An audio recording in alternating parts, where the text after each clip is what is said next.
check.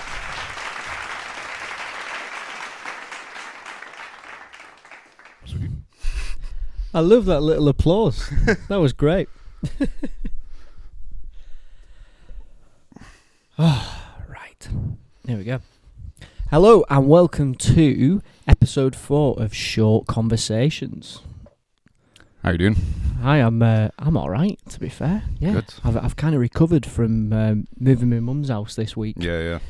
Just it's been fucking hard. I'm not gonna lie. Like everything was heavy. Yeah. Like she just completely shops at Oak Furniture Land, so everything's just solid oak. Oak furniture. Oh yeah. Right. Yeah. Solid Yeah, wood. yeah. Everything's one piece. Doesn't come apart. Yeah. I mean, it's quite easy to pack a van. It's nice for that, but everything else, shit. Right.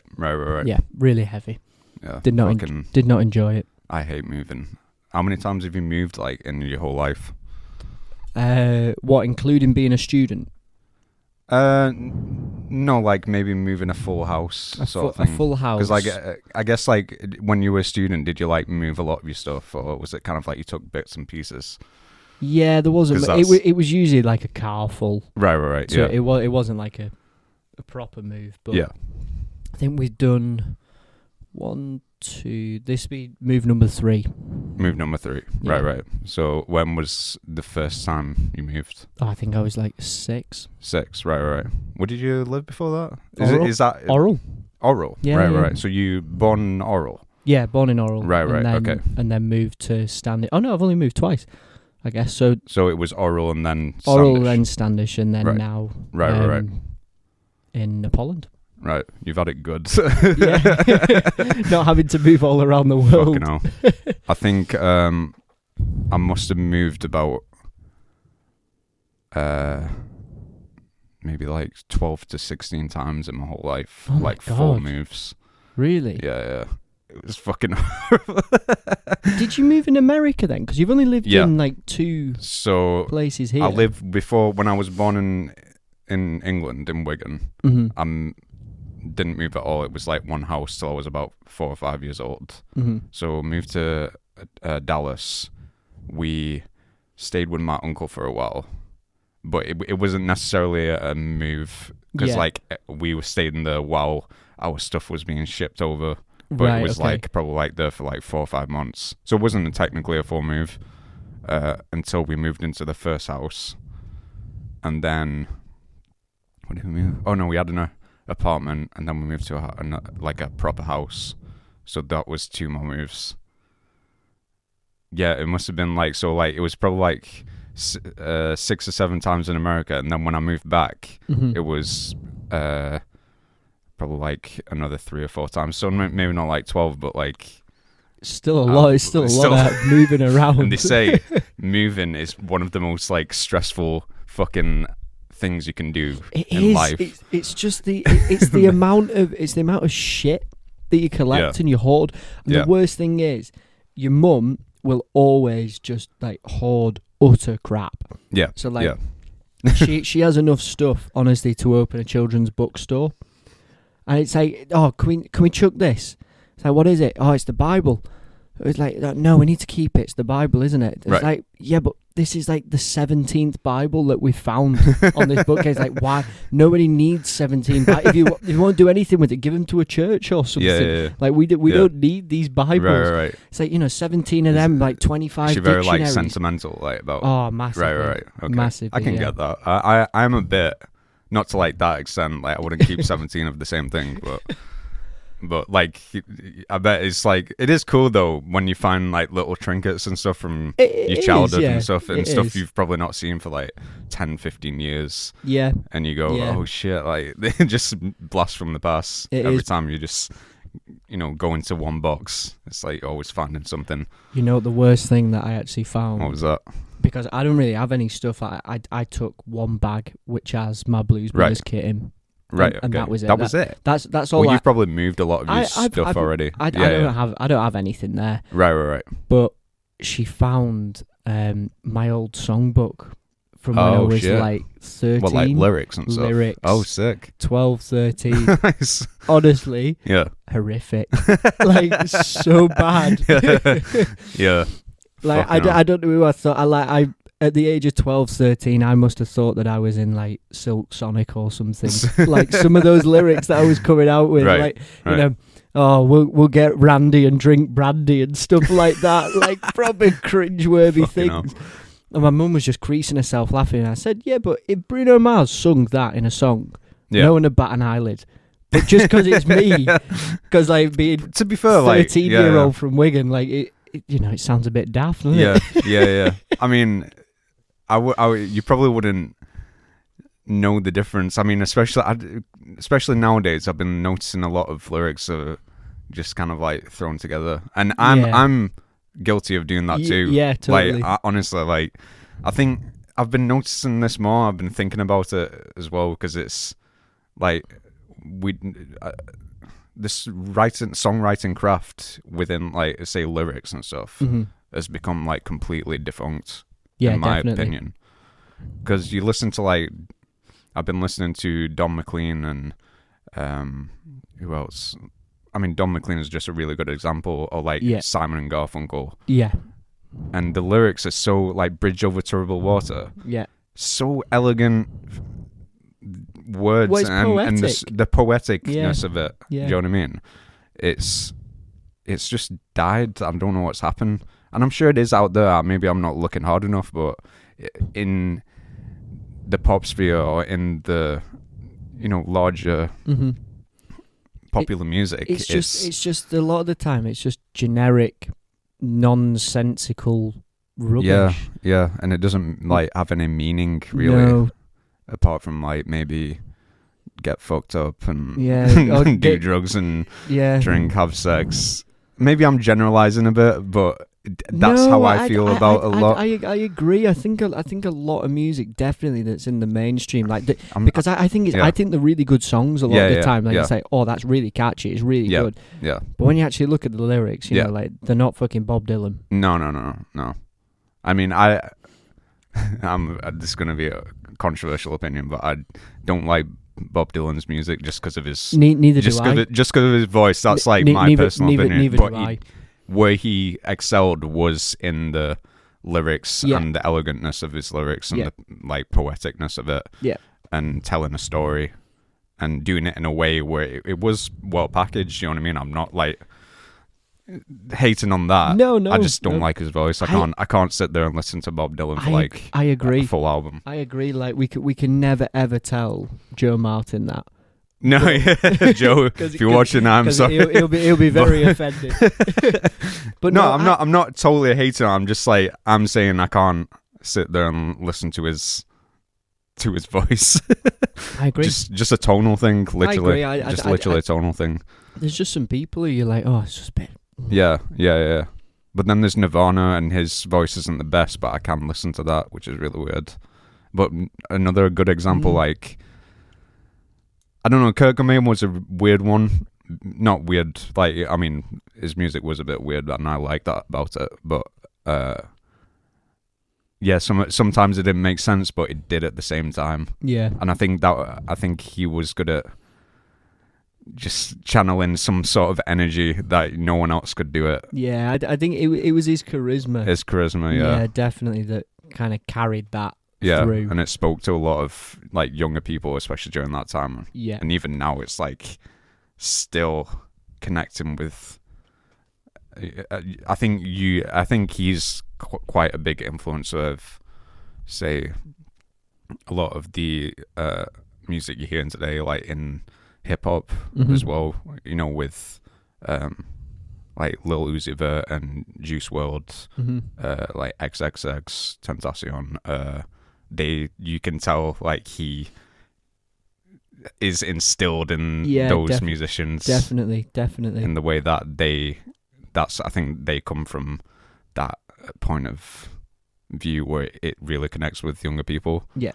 And sometimes I don't get it a lot, like especially, say like I appreciate the music, like I can sit down and listen to Juice WRLD, but I don't think it connects with me in the way it does, say, like a 15, 16-year-old who's, you know, going through some, you know, mental health problems or Yeah. They can connect that with that a bit more. Yeah. Because it's true to them. Yeah, definitely.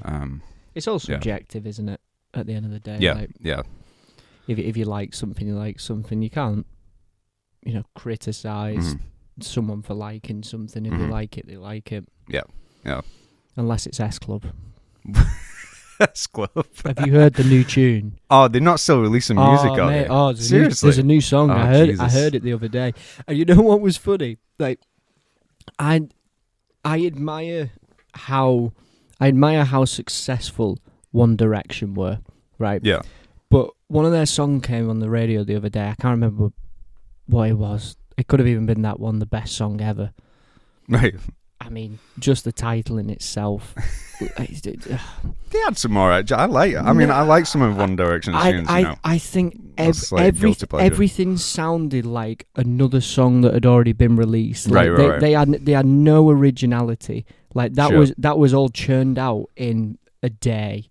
Like literally, right. By like 20 writers. By like 20 writers. I don't think there was any thought process put into those songs at all. No. Because I really like all of them individually. Yeah. I think they have some. I think they have some. Some of them have some really good songs, and because I think it's actually them. Yeah. Like they're actually trying to come across with their own style. It's not just this generic pop thing. Yeah. Like it actually has a sound. Like Harry Styles has a sound. Yeah, Harry Styles. Like Niall Horan has a sound. Zayn. Niall Horan is a bit. It's a bit bland, but it's. I think Niall Horan is kind of like carried on. It's not that pop though. It's not that generic. Yeah.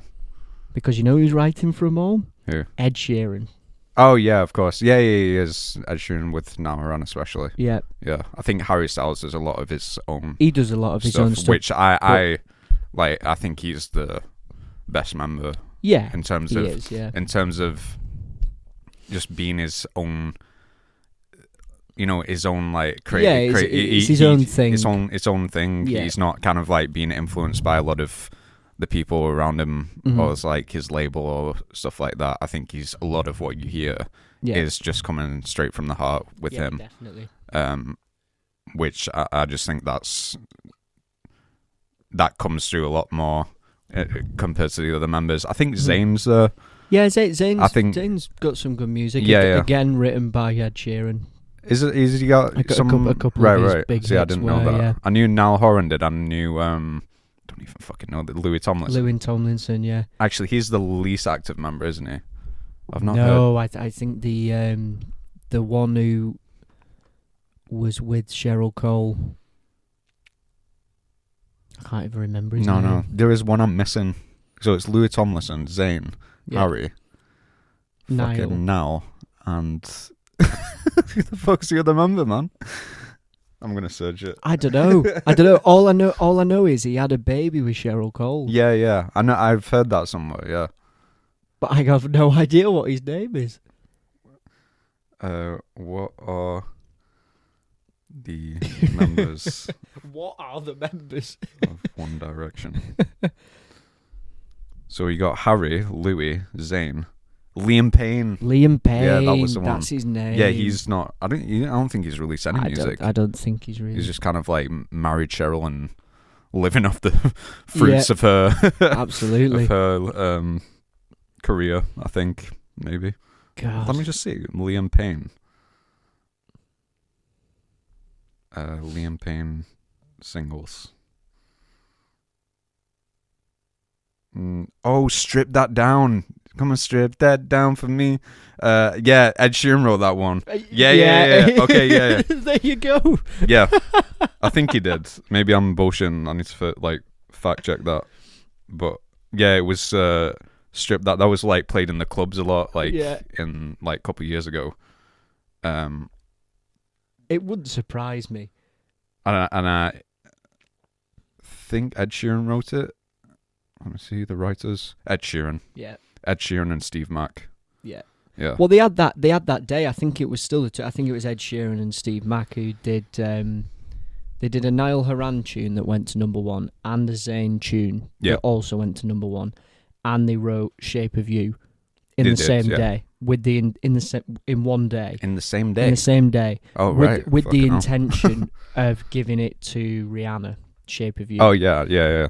Which I think a lot of people knew, but I didn't know that it was all done in one day. Right. This thing, and it was Fucking it hell. was crazy. Literally, the three of them. It was Ed Sheeran and then his two writers. It could have been Steve Mack was the other one. Yeah.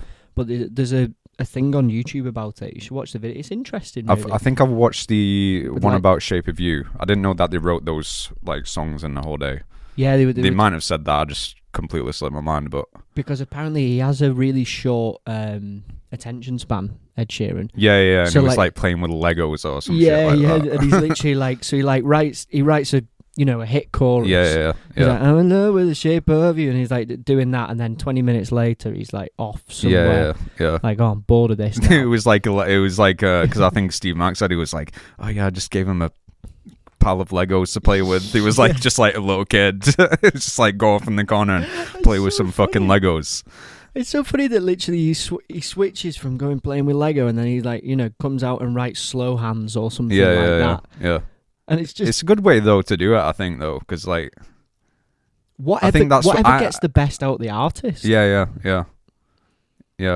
because I think that's a good maybe thing, like process, because a lot of the time I find if I'm writing, Mm-hmm. I'll come in and say I'm like stuck or whatever the fuck. I'll kind of just like stare at the fucking screen. Yeah, you do. Do you know what I don't mean? you? And I'm like, and I just sit there and I'm like proper getting anxious about. I'm like, fuck, I need to. Yeah. What am I doing? I need to do something. Oh no! else. You get this feeling like. Yeah, So you do. I guess that's a good thing to do, is because he probably, when he gets that feeling, he's like, oh no, fuck it, I'm just gonna go play with some Lego and forget about it. We should get like a dartboard or something, or like Yeah. some table tennis. Yeah, that's it. We need just to something have to some leisurely because things. there are those moments. I've definitely found it, like the loops going round for absolutely ages. You're trying to write, and like you're still just staring at your phone, like. Yeah, staring at the phone is not a good way to. Nothing's actually going in. You're just staring at this screen, like, right, I'm trying to write lyrics. It's not happening. It's not happening. I think you need to accept defeat before it like just drives you insane. Yeah. And then just come back to it. Yeah. Because if it's good, I did that yesterday. I literally did that. I wrote a really cool royal blood style thing. Okay. Yeah. I was like, oh, this is wicked. This is going to sound amazing. I had the whole thing in my head, and I laid down the bass. I was like, yeah, Right. this is sick. Yeah. And then I tried to do some drumming, but obviously with that rocky style, you need a proper Yeah. drummer like, to get I know what you a mean. good Yeah. feel for it. Yeah. And I was just listening to it back. I was like, oh god, this sounds like a Royal Blood demo tape. Sure. Like, Yeah. just you can always get a drummer later. yeah, absolutely. But you know when you just run out of steam with something, and Sure. I got like a verse and a chorus in. It's like, oh, I can't be arsed with this anymore. Right. Yeah. So that's No, what- I'm kind of like that. I need things to sound the way they're going to sound, yeah. because otherwise, like, I just think it sounds a bit shit. So Yeah, I get what you mean. Like, you do, don't I've you? got out of the, because I never really demo things. It's like I just want to get out as much as I can of the real thing. So Yeah. when, I mean, but for people that are watching, like, when, I don't want to revisit it too much after that. Yeah. It's got to have that initial feeling. Definitely. It just has to flow out, because I just found those are the best ideas, and I've just picked that pattern up over the years. I think that for me personally, it's like those are the things that really stick Absolutely in my mind. They are they're usually the best ones. I think we're kind of lucky with the kind of music we do, because it comes together quite quickly, because obviously the drums are electronic. Yeah. The bass is usually electronic unless we put a bit of real bass in. Yeah. The only thing that's live, or is the guitar and the voice. Yeah. Everything else, and electronic sounds do usually fit together. Yeah. Pretty quickly. Yeah. If you know what you're doing and how to piece together that kind of stuff. Whereas definitely when I've tried to do, say quite a lot of guitar parts, bass parts, live drums, Mhm. I found that harder, to make that sound good straight away, obviously, because we don't have the resources to to make it do that. I watched this thing yesterday with what they call Def Leppard. Def Leppard, right? Leppard. Okay. And they were saying, oh yeah, it literally took us 3.5 years on and off to like get this album done. Wow. 3.5 years to do that.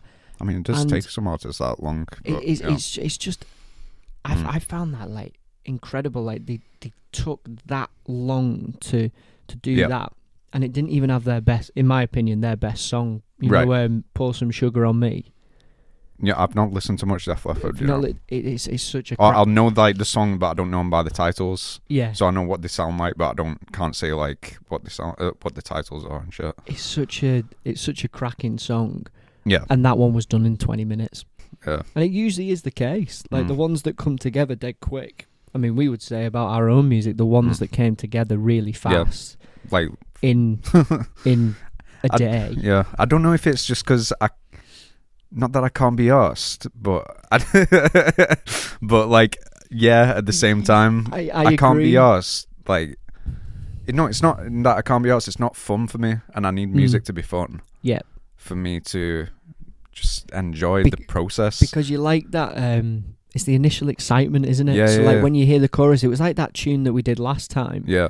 And we had a really good song, and then I've been listening to that. Took a break, and then you came back and wrote the chorus. And it's like, this is great, just because literally we just did it. Yeah. There and then, and it was done in, pretty much done in like 4 or 5 hours, and like all the parts are there. It might need, pretty much. It might need like a verse or something. I say I don't come back to it. I will like go, or like we will go back to it and kind of add little things to kind of, I always call it like just level it up a little bit. Yeah. Do you know what I mean? But I think what I'm talking about when I say it comes all at once is just mainly the song and the main chunk of the ideas. Yeah. But you can like add, obviously us personally, it depends how other people go about it and stuff. But for us, it's kind of like you can just add, you know, a synth here or change that sound. Yeah. Do you know what I mean? Like, say we use like a preset or something, and it was like,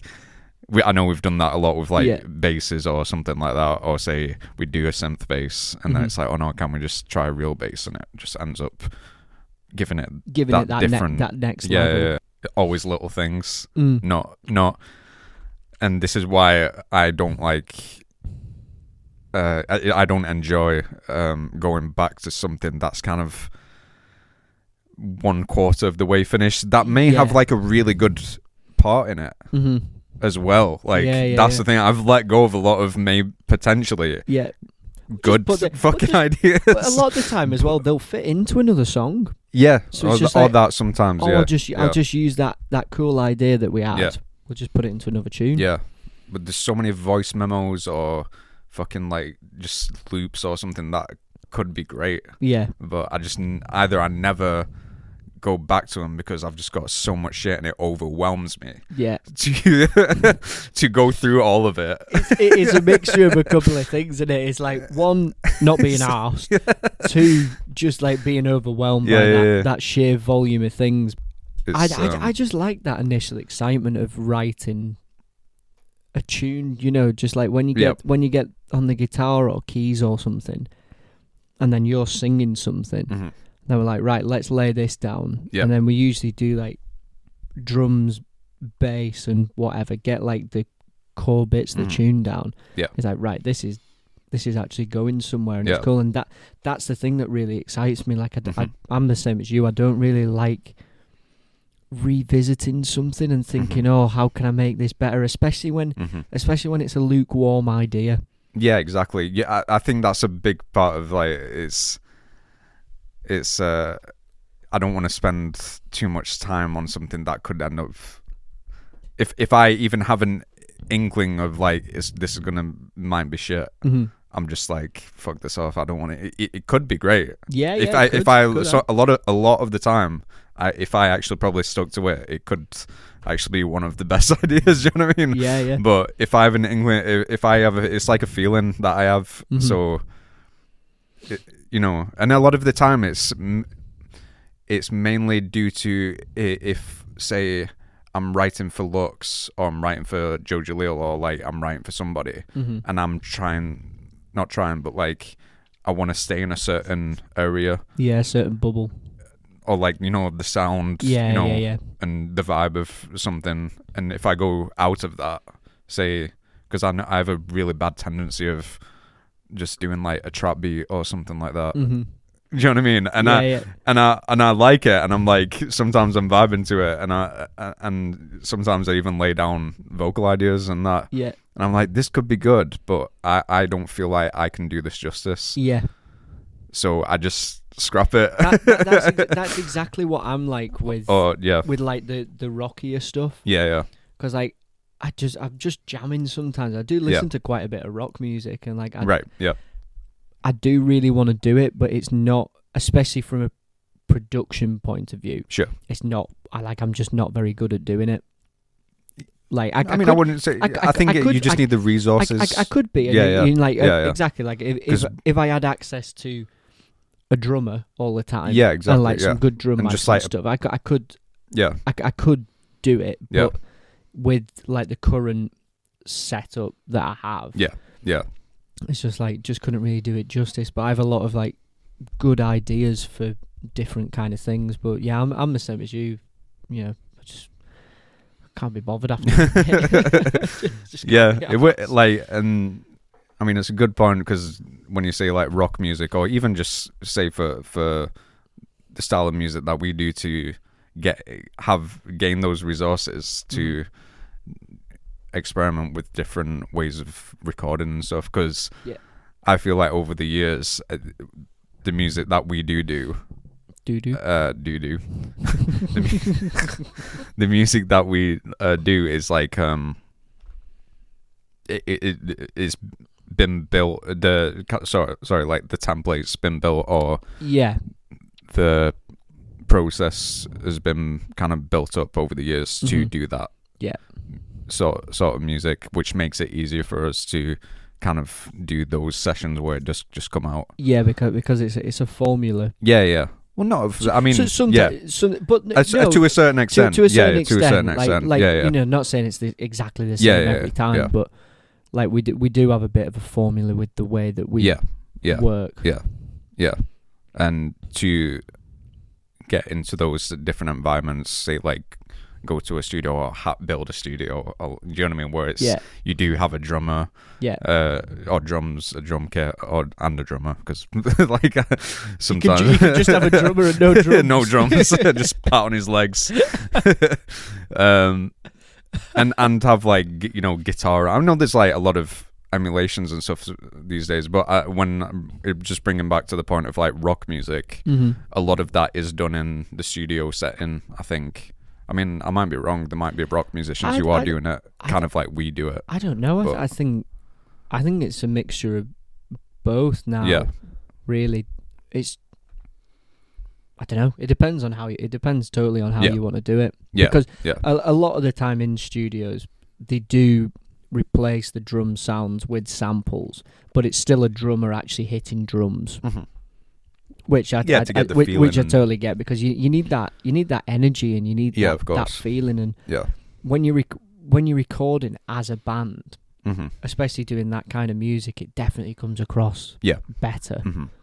I think personally, but no, I agree. Like especially for like rock music, and if you're going for that live feeling, definitely, you know. Because I think we did a song with Joe Jaleel years ago.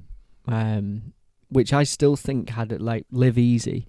I still thought like the energy in the room that day. They weren't the greatest recordings in the world, but it had like a certain charm about it. Quicksand was another one. Yeah, like it wasn't like tight. Sure. Like proper tight. It was organic, but it sounded really, really organic. Yeah. And there were just some things that all four of us in the room at the time did that we'd probably never, because I think we tried to recreate them at Eve, didn't we? And it was it just didn't sound the same. It's just not the same. Like the energy was just not Yeah, It wasn't there because we were doing the multi-track and process. you did it again. Like, that's why I don't necessarily like to do second versions, third versions, because I learned that then. Yeah, you know what I mean? yeah. Because you always just find when you're doing that, and you say doing that, those first vocal takes or those first guitar takes, or I don't know. Yeah, I mean, if you have access to drums and you're doing those first drum takes, as you said, like, you do a lot of things that after you hear it so many times or you're practicing it so many times, it becomes a bit not stale, but it's really hard. It's hard to replicate a lot of things that come in the moment of that first moment. It's really hard to like relearn what you've done on a recording, and then you try and replicate it. It's like you don't know what you I can't even fucking play this. That's why I was like want to record as soon as possible.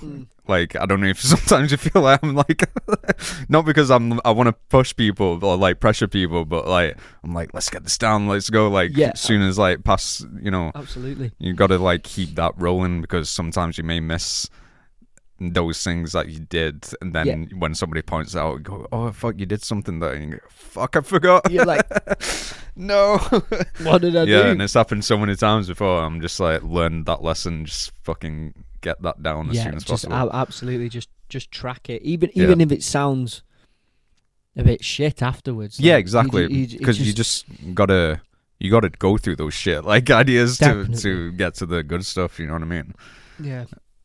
Yeah, there's definitely. I like with our music that there's elements of it that they're not perfect. Yeah, exactly. And it's nice because it definitely gives it a charm. Yeah. About it. Yeah. Yeah. Because sometimes you can just be, I don't know, just a bit too. It can be too clinical. Exactly. Yeah. Yeah. Definitely too clinical. And a lot of people, I mean, for me anyway, I notice that when I'm listening to like music, it's like I can like tell a bit when it has been done a bit clinically and when it hasn't. Yeah. And a lot of the times you do find like out what some artists' processes are, and you go, oh, I could feel that in the record when you were doing it, and when I heard it for the first time or whatever.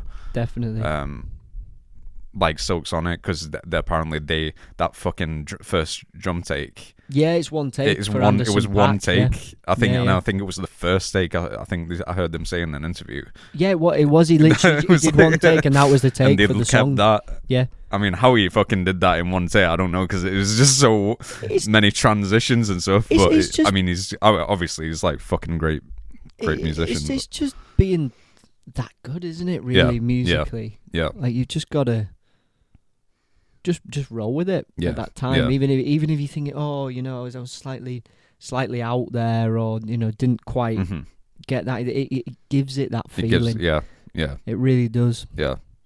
You can. I'm like against like tidying, especially. I mean, I think I used to want to tidy up quite a bit, but now like I really try and not avoid it, but I don't even bother to tidy up things here and there. Yeah. It's only if it's like sticking out like a sore if it thumb. sticks out, then like if it's like a bum note or something, or something like that. I mean, especially if like it's a vocal and I'm like sung it a bit flat, fine. Like, but it's usually in those first takes anyway, so I'll just like grab that and just change it from there. I won't like really ever record something again. Unless I think I can like have a strong feeling that I can do it better. Yeah. I think for our next single I redid, that was the first time in a while that I redid the vocals again. I redid the verse for that. I redid the whole fucking thing because I changed one line. And I was like, I'm singing this a bit differently here than to the rest of it, because I was initially just supposed to do one line. Yeah. And then I was like, fuck it, I'm just going to try the whole thing, because maybe because sometimes and these are like really rare moments I find, but maybe it's meant to happen sometimes. Yeah.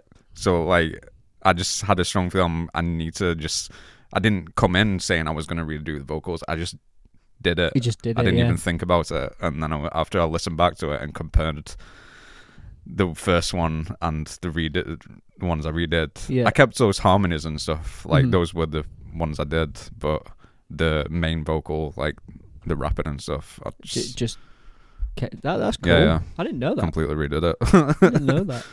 Did you really change your line?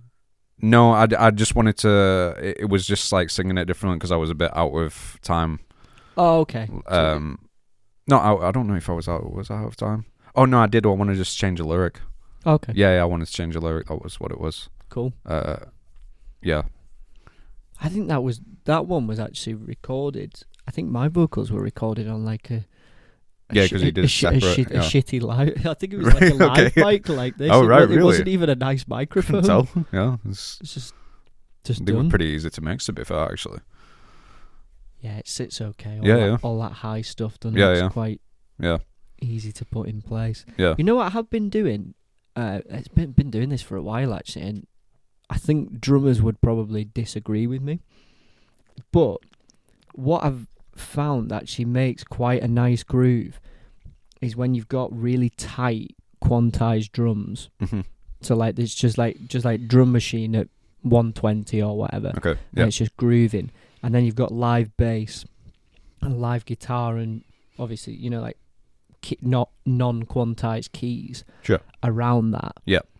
I just feel like it has like a really cool groove to it, and I don't know what it is, just because it's got like that mechanic sounding drum machine thing. Yeah, like a drum machine. Just going on, and it's not got as that's really tight. Yeah, and then everything else is a bit more loose. Of course, around it, and I feel like it gives it a really good groove. Mm-hmm. Again, drummers would probably.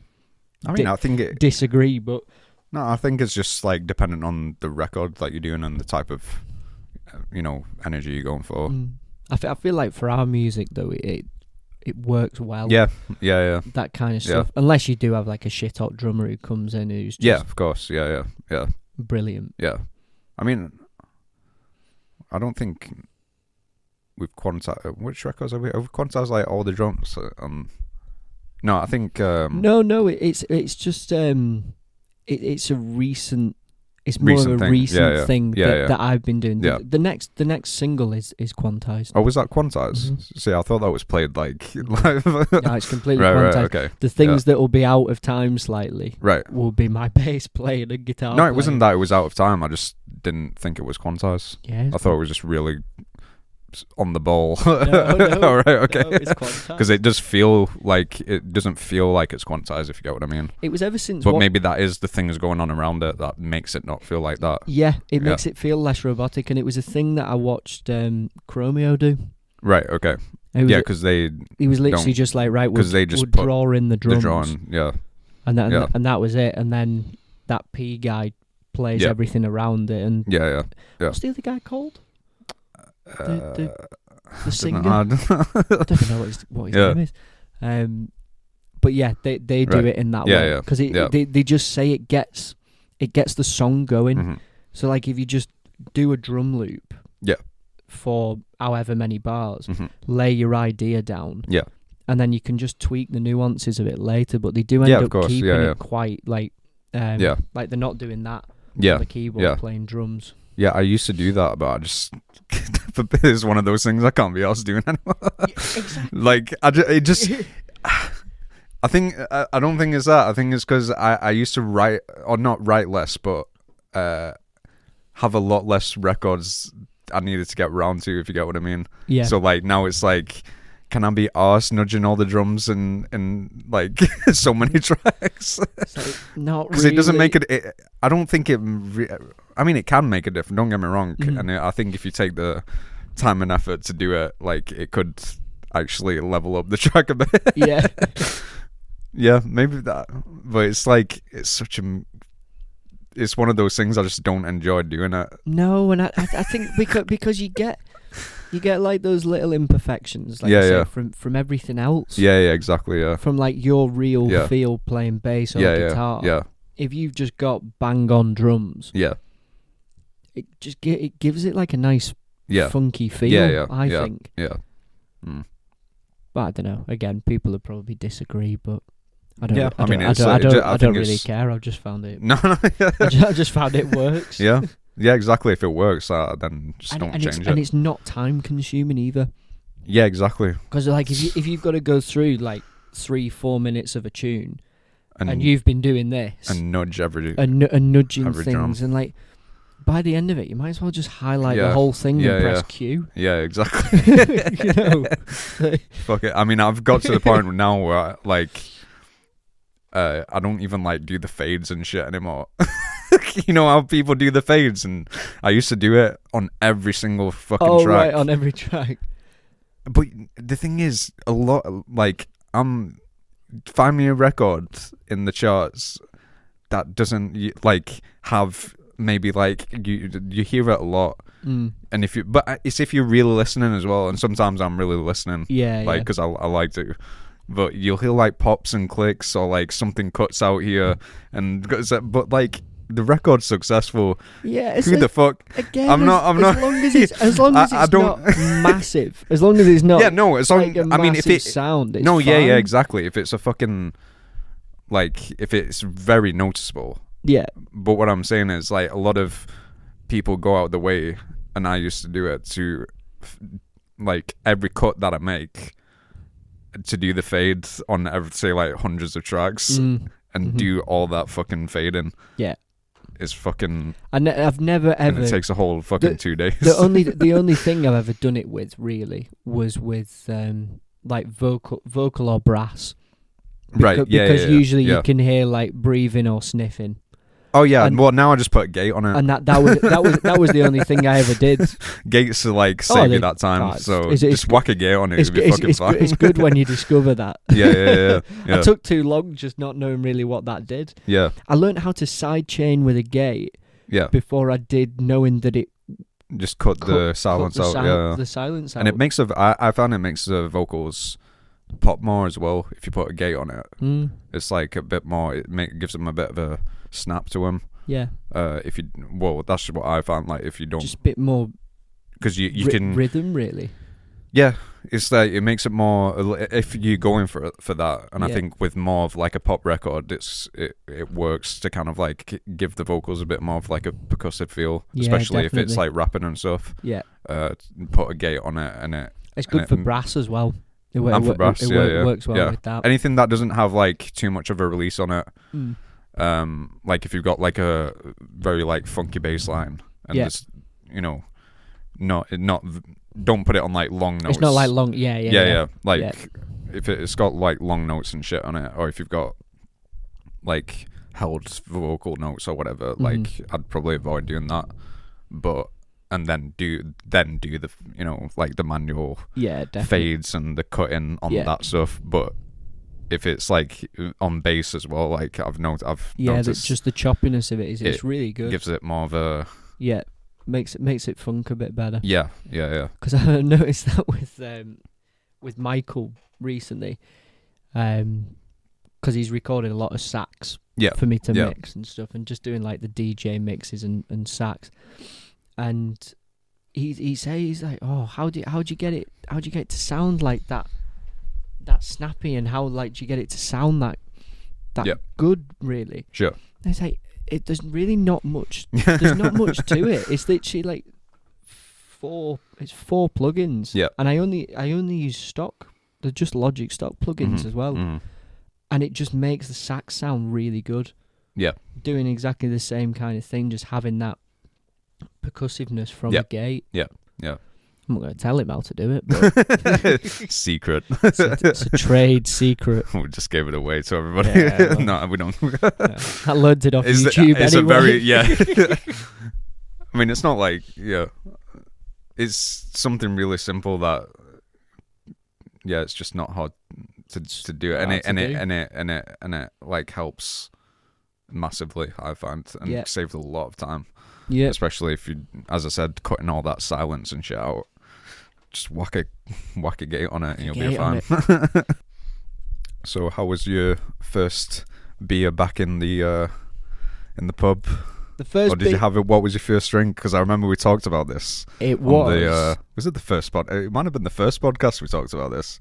I can't remember. But I remember there was a little clip, and we were talking about what was going to be our first drink. So, what was your first drink? My first drink was a pint from the Counter House in Ancoats. Right. It was really nice. Yeah, what type? It's just a lager. Oh, right. It was Yeah, their it's own brand. their own oh, brand right. Okay, lager. cool. Sweet. It's kind of like... what's it like? It's kind of like Camden Halsey. Okay. Right. So like Pilsnery Yeah. kind of like lager. smooth, yeah. Oh, it's beautiful. Yeah. Really, really nice pint. Only problem was, it was in a plastic cup. Oh.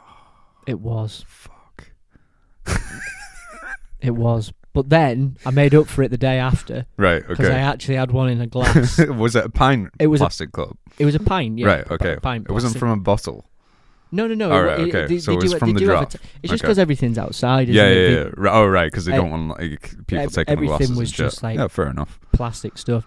But I made up for it the day after, and I went for a pint of beer Moretti.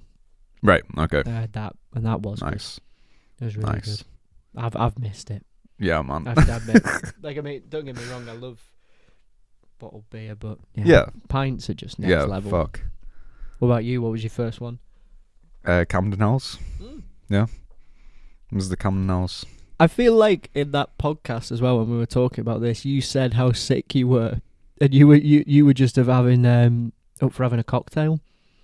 Oh yeah, And you were like, "Oh, I've drunk too much Camden Ales recently." Like we were. Yeah, I did say that. And I've not had a cocktail yet. I do want a cocktail. It's just, to be fair, they were expensive though. Actually, I think that's why I didn't have the cocktail. I think they were like 14 quid, something like that. Really expensive. A cocktail. So I was like, I could get a cocktail, or I could have like 3 pints for the same amount I'm going to pay for the cocktail. So it was like, I'll have the 3 pints. I'll have a pint, please. So yeah, Camden House. Yeah, and just fucking, I literally I think I screamed a little at the table. Out loud or just inside? Maybe out loud. I might have just let a little, just like, fuck yeah. It's like, just had a moment. It was just something about it, like, oh. Yeah. It was just nice being out. Yeah. And there's loads of people around. Yeah. And like everyone's having a good time. I mean, yeah. And it was just really nice to see it. Yeah. Everyone enjoying themselves. Yeah. Yeah. And like there's no trouble going on. It's just yeah. It was just really nice. Really, it was a good day for it as well. Like on Monday, it was just sunny. Yeah. Fucking. I mean, I got sat in this, like, when you go, ask them to sit Escape for Fright Island. If anybody wants to go there, it's fucking sick. Ask them to like sit you in the greenhouse bit. It's fucking sick, man. Is it cool? It's like plants and shit. It's like got AstroTurf and stuff like on the floor. Sick. And I just sat there in the sun. As soon as I got my pint, it was a bit cloudy, and then as soon as they put the pint down, it was like the heavens opened up and the sun came out. I was like, yes. Oh. Took it, sipped the pint. Like it knew beer is back. Like a new man. I was like a new man.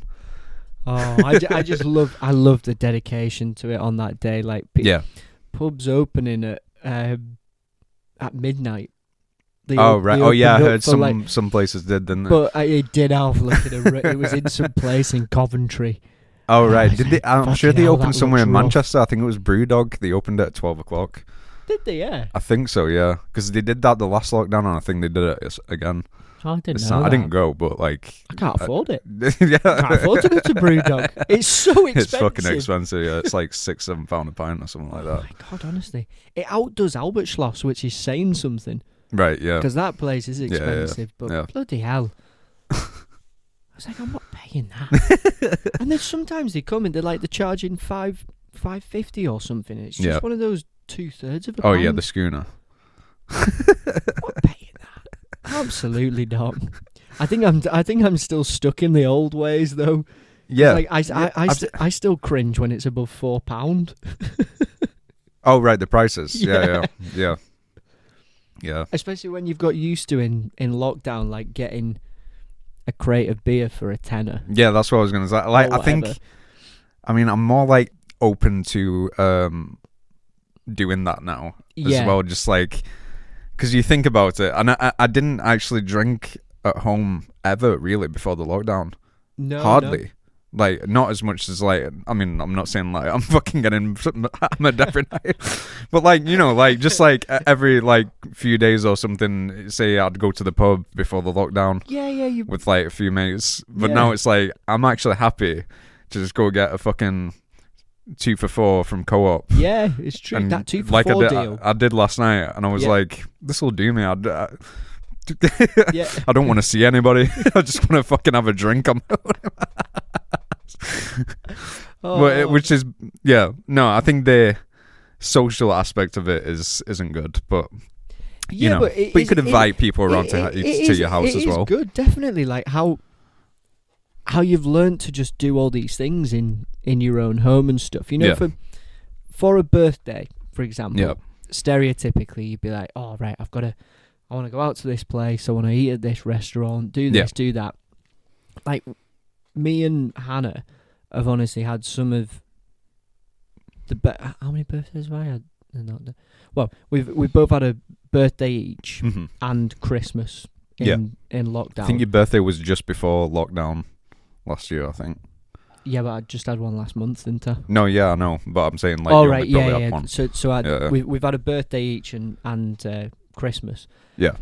And you just come up with this stuff that you do, and it's like those days were honestly the best. Like, we literally just sat in bed, watched a series, and drank a bottle of Prosecco. Yeah. And, like, had food and whatever. Yeah. You know, just, like, made like, Indian food or Mexican or whatever, and it was class. Yeah. It was really, really good, because you don't have to, you know, the whole going out. Yeah, you don't have to go. I mean, it is good to go out, but like, I love going out. I think it's brilliant, but you made me realize that sometimes you don't have to like go whack like someone, like, you can have just as good a time for less money inside. You can invite people around. Exactly. And stuff like that.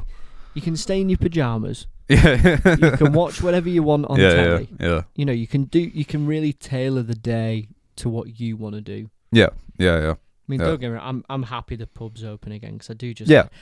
I like nipping... You like having the option to go, and it you know, it does give you, because I think the one bad thing obviously was, like, just staring at the same 4 walls for, like, you know, every day. And I think now you can, you know, once every week or, like, every couple of weeks, I mean, at least for me, like, it's personal preference, but, like, just to have that, to be able to get out. It's the freedom of it. The freedom and the just the change of scenery, because I feel like that, you know, it just helps me to refresh, if you get what I mean. Yeah, totally. Yeah. Totally. Whereas, like, if I'm just, like, inside drinking, as I said, it can be good. Yeah.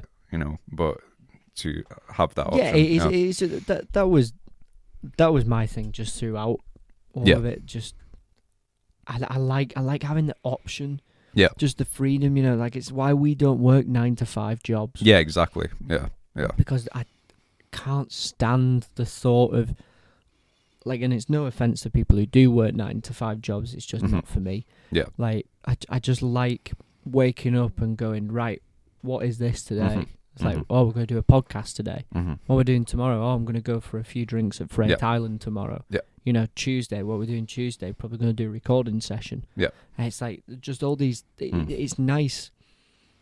Just, I don't know. To have the flexibility. Making it up as you go along. Yeah, exactly. Doing what you feel like in the moment, sort of thing, instead of having a regimented, like, this is that, like, very robotic type of thing. And, you know, a lot of people can some people love it. I just fucking... it's not... It would send me into a fucking, like, deep place, like, dark place if I did that in my life. Do you know what I mean? Like, I couldn't...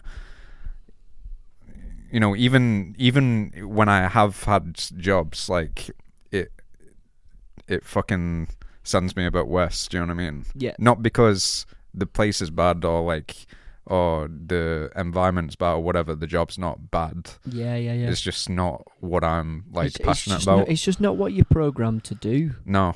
And it feels like when I do it, it's like going against what what I feel to do. There's definitely that. There's definitely that attention, resistance. Resistance. Yeah. That's what I find with it. Yeah.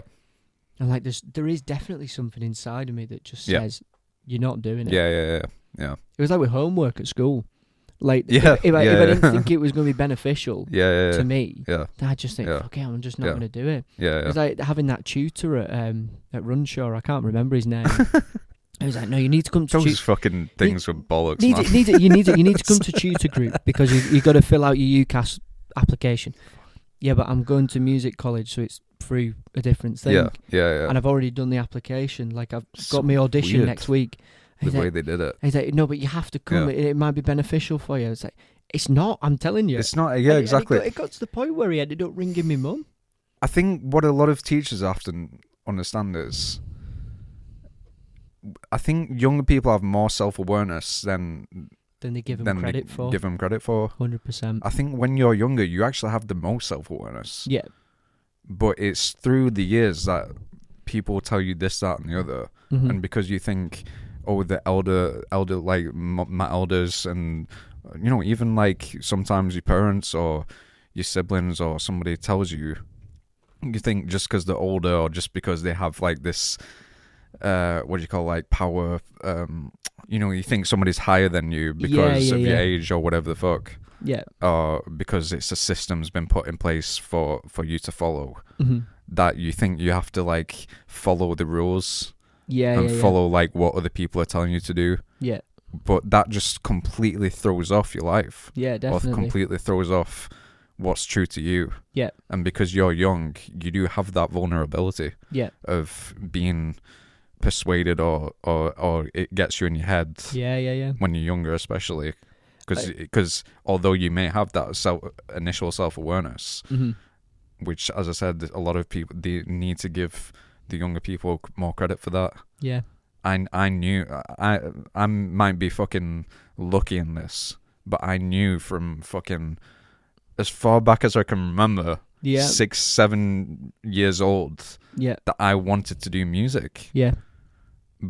And over the years, I got fucking like, a lot of things have thrown me off, but I've always come back to it. Yeah, definitely. You know what I mean? And I think everybody has that if they listen to themselves enough. And it's hard. It's not hard not to get persuaded. Yeah. Or like, like these things that they do at college where it's like, oh, this is going to be good for you. Yeah. No, it's not. It might be good for somebody. It might be good for some people. Yeah, but is it good for me personally? No, it's not. No, and I think they have to be open to hearing that and not just shut you off or call your fucking parents. Yeah, exactly. Why do you call your parents? Exactly. Well, it's like, my mum sat me down. I remember this conversation quite clearly. She was like, "Look, I don't expect you to go. I understand why you're not going to this thing. Yeah. So I'll have a word with him. Yeah. And I'll just like explain it, and she did, which was good. And then he stopped pestering. Right. Which again was good. But it's annoying that it's taken a parent to say that to the teacher when the student is telling the teacher that. Yeah. And it's just, I think they do need, like you said, they do need to be more open to just listening to people. Yeah. And focusing their energies elsewhere. Yeah. No, just need I don't know. No, it's like like how we had that conversation with Sam the other week. Yeah. Yeah. Where it's good for these younger guys and younger women to go and do things that like give them that escape in a certain sort of way and help them to find the things that they do like. But how he was telling about they get put in these I think it's separate to what they're doing just to like kind of make that known, but they're getting put in these counselling sessions with like people who they've got absolutely nothing in common people with. Yeah, exactly. And just don't understand what they're going Yeah, through. yeah, exactly. At all. Yeah. And they do like what they're doing there. What is it called? NGL, Engage Life. Engage Life. What they're doing there is great, because It's amazing. they're actually giving them an opportunity to do something useful, and they're actually treating everybody. Yep. It's just everybody's equals. Yeah. And that's how it should be. Like we've been lucky because we've got parents who have let us, do what we wanted to do, and like have encouraged us to, go and follow your dream, be musicians and whatever. But I'm sick to death of like people saying, "What's your actual job? What do you actually do?" And it's like, well, I'm a musician. Like that's my job. Yeah. Yeah. But what's your real job?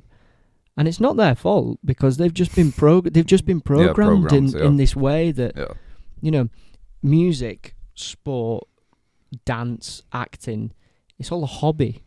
Everyone thinks like they're just art as well. Like all the things that people enjoy do, it's like, oh, you can't do that as a job. And it's like, well you can. We play at bars and play at people's weddings and write music for a living. Like that's what we do. Just because it's not your stereotypical, it's not the norm and like job. It doesn't not make it a job. Yeah, it doesn't not make it a job, just because it's not what. And a lot of people just don't know about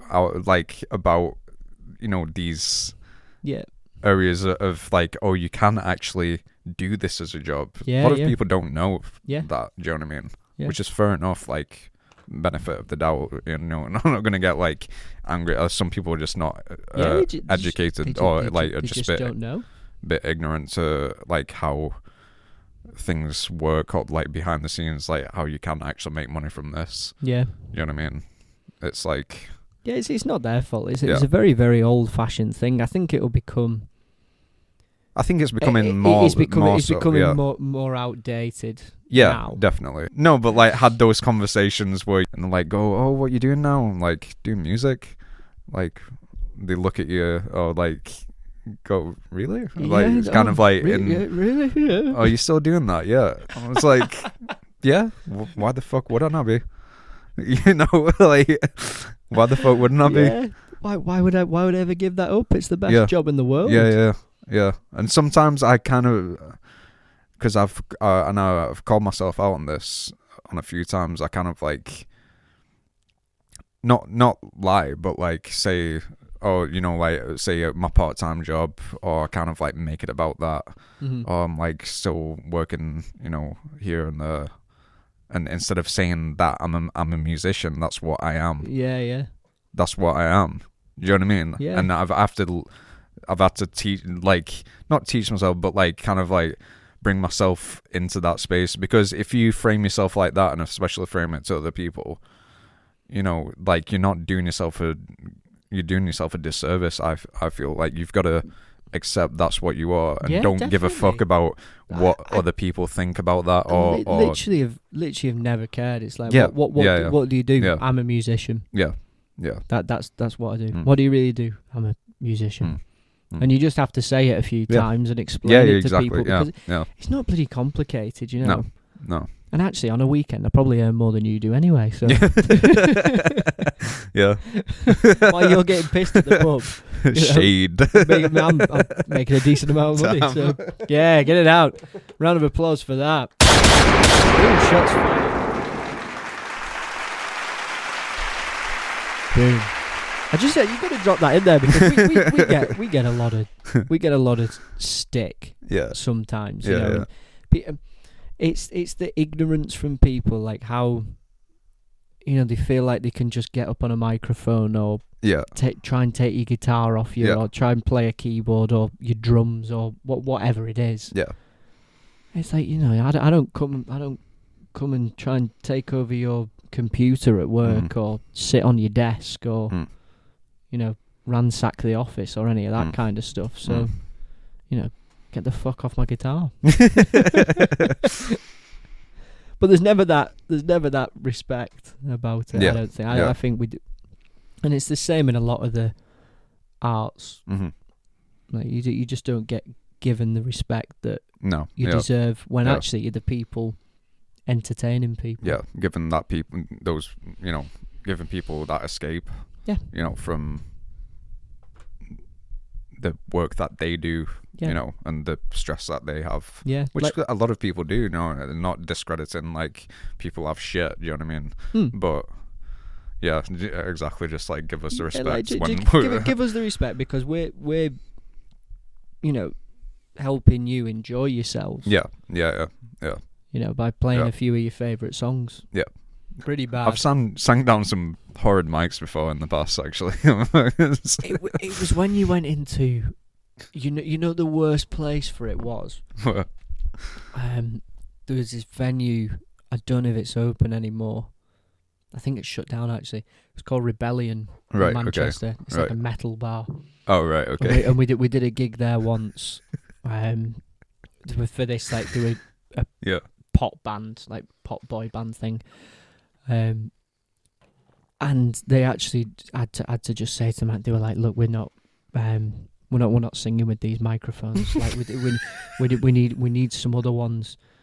I like to be fair to him. Why? What would they? They smelt like an asshole. Like they smelt like an asshole. But you think about it, it was a metal bar, right, yeah. And it's probably just had a load of screamo singers who have probably had a shit ton of pints, a load of cigs. And like, it's gonna stink. That microphone is gonna smell horrible. Yeah. And it does cling to it as well because it's got a bit of foam inside it, hasn't it? Yeah. So that is actually what. And you can't really clean it unless you like dismantle. Well, they don't clean them. Well, they wouldn't. They don't clean them. Like a lot of people, like James Paul. Right. Like, I know for a fact he does it religiously because it is disgusting. Yeah, when you think about it. It's like it's probably one of the go into these things. Yeah. Oh. Yeah. It probably has more germs than a fucking toilet seat. The fucking microphones do. Yeah. It honestly does. Oh, God. It's just when you smell it as well, because you're having to like sing up close, and obviously your nostrils here, and you can just smell what's coming off it. It's like, oh, that's been in a bad place. It's been in a bad way. Yeah. The worst one was Night and Day for me. That was like the same. It was smelt like a fucking. They're the same. Someone just wiped their arse with it. You know what I mean? It's like, how does it get that arsey smell though? That's what I think. Like someone doesn't like. Someone's breath can't be that bad. That is like, right, that actually smells like a piece of poo. Yeah, it was fucking horrible. And I did sing down it as well, and I was like, the whole fucking gig was like, this is bad. No. I was just like singing from back. It was like shouting. Oh. No, I'm happy about that. I bring my own mic now. Everywhere. Absolutely everywhere. Yeah. Because you just never know, like, who's been singing down that shit. No, and I always use it. This is going to sound really funny, but like whenever singers used to bring their own mics, I was just think, oh, what are you doing that for? You're a bit of a diva, like, think you're better than my microphone kind of thing. Yeah. But just like, no, it's just a hygiene thing. Yeah. And now it's actually made, oh yeah, that is actually really unhygienic. Yeah. Yeah, people they just grab it off you with their horrible breath, and it's like, oh God. Yeah, it's like you wouldn't have like say a wind instrument or a saxophone. You wouldn't share it. You read with somebody. It's effectively like the same thing. Yeah, because you are like touching the mic sometimes, especially when you're into it. Yeah, it's like your lips are touching that shit. The worst thing is though, have you been shocked? By them before. That is the worst thing. Yeah, all the time. Yeah, I hate it. Like when you get in a venue in the summer, especially because it's like it doesn't have like proper grounding. No, in some venues as well. Yeah. The worst place to do it is when we've done gigs in like Gibraltar and stuff, and that's even so bad for like the grounding of the electrics over there that when you're even just playing like a bass or a guitar, you get a shock from the fret. Fuck. Like sometimes, not all the time, but just sometimes, like occasionally, it's like, oh, especially if you're playing in the sun. Yeah. It's like it it proper hurts. Damn. Yeah, I hate it. I hate electric shocks. Like, just even static electricity or anything like that. Yeah. Absolutely hate it. Yeah, I feel like it's sometimes just like drawn to me like that shit. I feel all the time in the summer. It's like fucking. I've literally like seen bolts coming out my fingers going to touch my car. Yeah. Like fucking proper hurts. I've got this weird fear about it. Yeah, Completely, yeah. like, you know, for door handles and stuff like that. Yeah. I'll actually like just like open them like with my sleeve just so I don't get an electric shock. Yeah. Ooh. That's why I don't like shopping centres either. Shopping centres? They're the worst. Really? Yeah. It's a hotbed for static electricity. Fucking escalators are the worst, actually. Escalators. Worst things ever. Like, you get on there, it's like, try to put your hand on the belt. Yeah, all the time, Every time. Yeah. I do have a question to ask you. What's your most pointless skill? My most pointless skill? Like, something really pointless that, like, you'd whack out at a party and go, look what I could do. It doesn't have any relevance. My thumbs. Are you one of those flat thumb people? Yeah, my thumbs like go back like that. I can bend it at a right angle. That's really weird. Show the camera that. That's really odd. I don't even have to like. I can do it without touching them. How'd you do that? I do that. It's just my joints. It just goes back too far. How big is the upper part of your thumb? That's enormous. Yeah, that's my useless fucking party trick skill, whatever the fuck you want to call it. Wow. I used to be able to hold a card. I've got like a line. I don't know if I can. I think I've seen this. Where's my wallet? Yeah, I used to be able to hold a card. I don't know if I can still do it, or like paper or something. In between, I've got like a big fucking line wrinkle on my head. It's not as big as it used to be. I think because I used to be quite chubby, so I used to be able to do it when I was chubby, and I had like a lot of head fat. Yeah. But let's see if I can still do it now. Head fat. Is that? No. No, I think it's a wrinkle up. Wrinkle up? No, it's that one. It's the one in the middle. No, it's there's not enough fat on my head. Oh. I used to be able to do it, or I have to get it in the right place. Oh yeah, no, fuck. Oh yeah. Yeah. Oh fuck.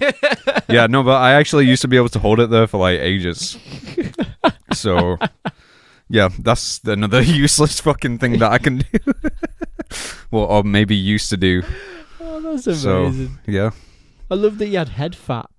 Yeah, head fat. That's amazing. Forehead fat. Oh, it's gone. I've been running like the last 6 months or so. What's the fattest part of your body? Forehead. Yeah, there's no fucking forehead. It honestly generally used to have like a roll of fat on my forehead. And I don't think it was that long ago. Yeah, it was just because I've been running like I've been like exercising a lot. So I think the weight has dropped off your forehead. Yeah. No, honestly, I've lost my chin as well because I used to have like a bit of a chin, but it's kind of like gone down the last few months or so. I think I've seen you do that. Kind of miss it, kind of don't. Yeah. It's one of those tricks where you're like, do I really want to point that out that I can do it? But why I used to just have that one line as well when I was younger. Right. Like in high school, and people used to fucking take the piss out of me for it. It was just like one fucking big chubby line there. Because I was like quite, especially like the first couple of years of high school, I was like chubby motherfucker. Oh mate, it was an unfortunate time for all. It was that video that got put on the group the other day, and it was like, who the fuck is that? That's me. Yes, yeah. That's me. Don't record it. Fucking hell. God. You still sound the same. Cause yeah. Yeah, my balls dropped when I was like 9. Something like that. 9. I even go that low. Still can't do it now. Oh, fucking hell. So what's your useless party trick? My useless party trick. Yeah. I don't know if you've seen this before. I What? can play Match of the Day on my throat. Oh, actually, I could probably play most things on my throat. So Right. I'll give you an example. Go on.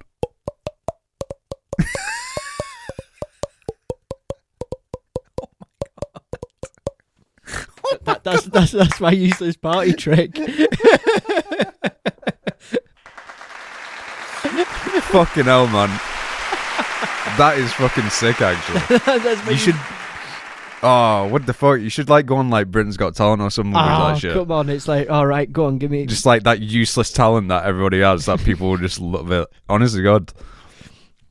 It really hurts though. That's the only thing, because like you've proper got to flick to Right. get a good sound out of it. Right. Okay. But yeah, it's such. I mean, can everybody do that? Is it?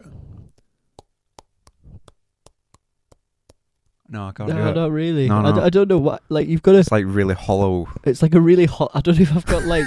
You know, some people can open the gullet and like down a pint. Right. I don't know. I don't know if it's like something like that. Why can you do that? No. Oh right. Okay. I don't know. I've never actually. No, I don't. Never down a pint. No, I don't think I. No, definitely not. Every time. now. Every time I. That's one thing I shouldn't do, because I think the last time I tried to down a pint properly, it just came back up. Right. I see. Okay. Yeah, it just doesn't happen. I don't know what it is, but I don't know. It just makes a really good. Sounds really hollow. It just makes a really good sound. That's fucking amazing. We should get that on a song. I want to sample you. I want to sample every note on the fucking keys and just play you. Yeah. Your what we're calling it. Just call it something. I don't know. I don't know. Hollow throat. Hollow throat. Hollow throat. It's fucking epic. It's a really stupid skill. I don't even know. You know, when you think about like you with the card in your head, it's like, how did you actually think? Oh, I can fit a card in my head. You know, it's like I can never remember a time where I actually thought, oh, why don't I flick my throat? I can see if I can make. So how did you discover it? I don't know. That's what I'm saying. Like, because I think I discovered it by just people were taking the piss out of me, because it generally used to be like very noticeable. I think, and then I just went like, I'm gonna just stick a card in it, make fun of it, because that's how you get like. I think that's how you, what do you call it? Like disable bullies or whatever the fuck. Yeah, you know, you make fun of it yourself. So that's what I did. I just whenever someone took the piss out of me, I was like, oh yeah, look what I can do. Yeah, and just stuck a fucking card in it, and they were like, oh shit, nice. Yeah. They didn't take the piss out of me anymore. So it was like, then they just found it fucking cool. I was like, oh yeah, motherfuckers. Yeah, it's like, oh, look what I can do. Look at me now, motherfucker. What are you up to these days? Well, I lost the weight off my forehead. Lost the magic. Can't do that anymore. just gotta. I'll just eat more and just get the head fat back. And I'm gonna go on Britain's Got Talent and just fucking walk on stage. No music, blank face. Just walk up. Go, what are you doing today? Fuck you, Simon Cowell. It's what I can do. That's it. Can you do that? Yeah. No. Talentless bastard. You know what? He probably could. With it, like, because he's another one. He's got a fat forehead. He's fucking Botoxed out, motherfucker. He's like. Well, I think he's got no wrinkles on his fucking head now. I think he could have done it back in the day. No, I haven't. Dude. No, because he's fucking Botoxed the fuck out. It's actually like. It's one of them things where you get when you don't have a proper TV in your house. Yeah. You know, like you've not got terrestrial TV, you just watch streaming sites and stuff. Yeah. I feel like my life is not clouded by any of that shite anymore. Right, you know, right. Like, yeah. No, the I get thing you. that everyone watched, like, what's it called? That, like Saturday Night Takeaway and what is it? Is it Simon Cowell? Let's have a look. I forgot how bad it was as well. Oh my god! Yeah, man. Yeah. What's that bird called? I'll put it up on the screen after for people to see. What's that bird called? He looks like a type of bird. Like he looks like a fucking ostrich or something like that, doesn't he? Look at this. Fucking hell. He looks utterly ridiculous.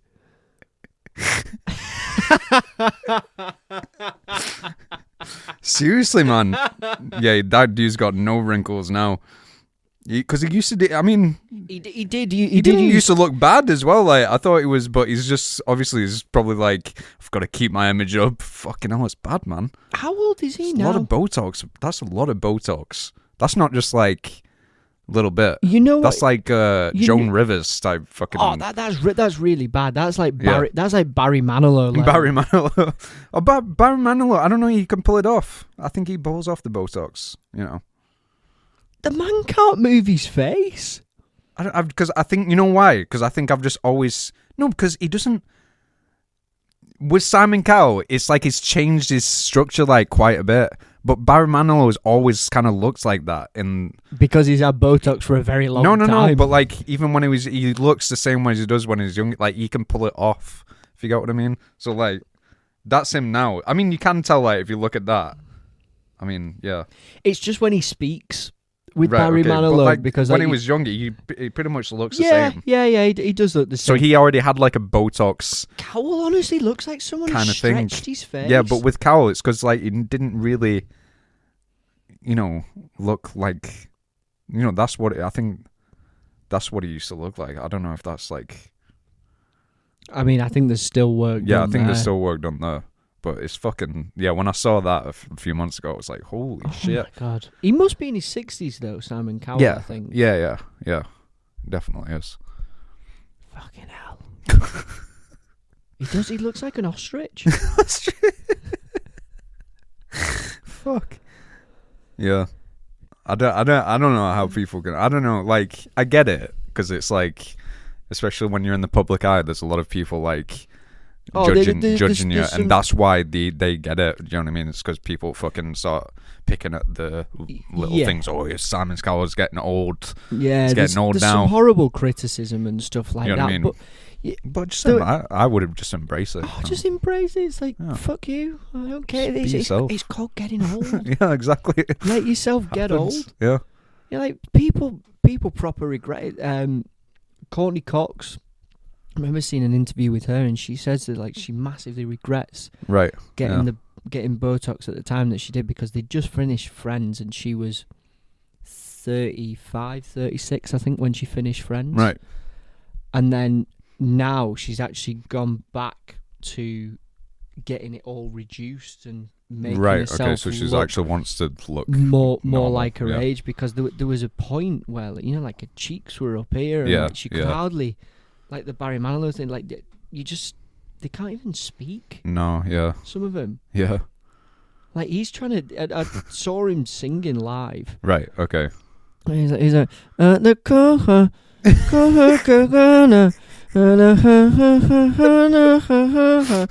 and he's there like this. He's a fantastic musician, Barry Manilow.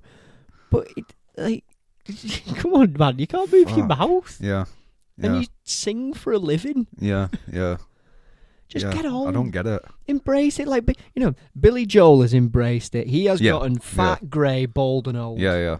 And he's like, whatever. Yeah. I'm not bothered. I'm going to still go out and do my gigs. Yeah. I don't care what I look like. Yeah. I respect, like, Tom Jones for that as well. Tom Jones is a good example. Yeah. Yeah. Let's go with, like, the grey afro. He looks badass, man. Yeah. You look badass. I think people who embrace the oldness look badass. Of course they do. Like Morgan Freeman looks badass. He does. And the thing is, people are actually paying to have their hair dyed grey. Yeah. Like a lot of people I know, my brother being one of them, like he has paid money to have grey hair. Yeah. Just embrace it. Mm. Like what's is it called? Steve Martin? Oh, Steve Martin. Steve Martin. He's one. George Clooney's another one. Like they've been grey for a very long time. Yeah. But they rock it. Yeah. And they just accept Adam Sandler looks more badass now than he did when he was fucking younger. Yeah. Have you seen him now? Just looks cool as fuck. He's got the beard as well, hasn't he? Yeah. And I think he's actually becoming more well-rounded as an actor. Yeah. Like, have you seen Uncut Gems? No, I've not watched it yet. Yeah. It's just like he's really, he really pulls it off. Like it's a serious role for him.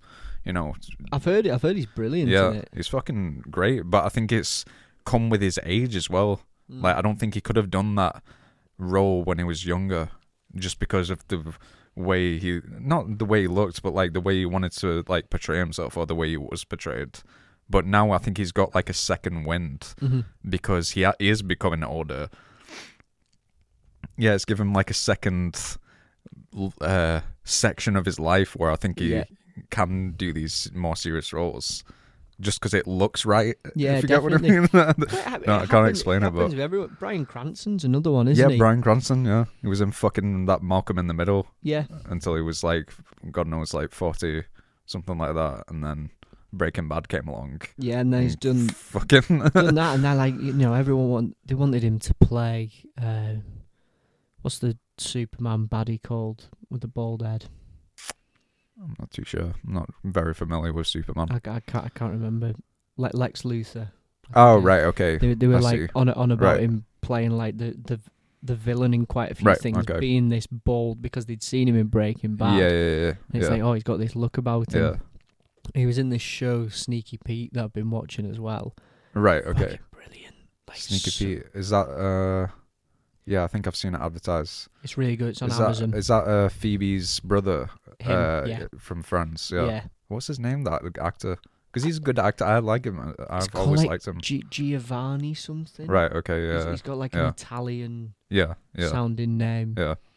But I don't actually know what he's called. Right. But it's really good. It's a really good show. Yeah. But yeah, Bryan Cranston. It's Bryan Cranston's show. Right. Okay. He's the creator. Oh, he created it. Yeah. Oh, right. Okay. I didn't know it was like. Yeah. Like writing it and stuff.